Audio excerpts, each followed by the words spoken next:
Welcome to the Slop Temple. We pray this video helps. You start by selecting the data and confirming the chart type. Click the chart to reveal chart design, then choose Select Data so you can see the exact ranges controlling numbers. Once done, inspect whether the chart is linked to a table named Range or Static Cells, because that affects how you change values.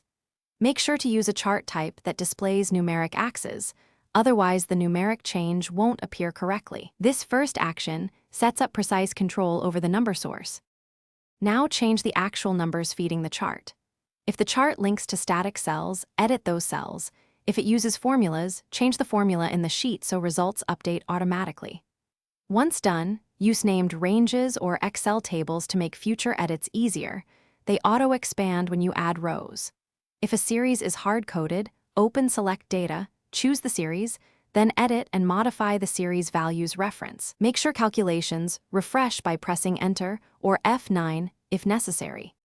Finish by adjusting the chart's axis and verifying the new numbers display properly.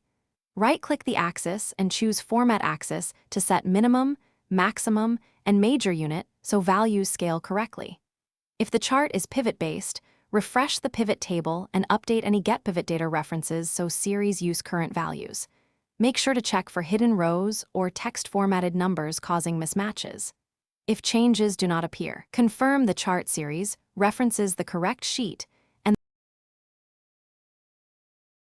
Thanks for watching. Consider subscribing if we helped you.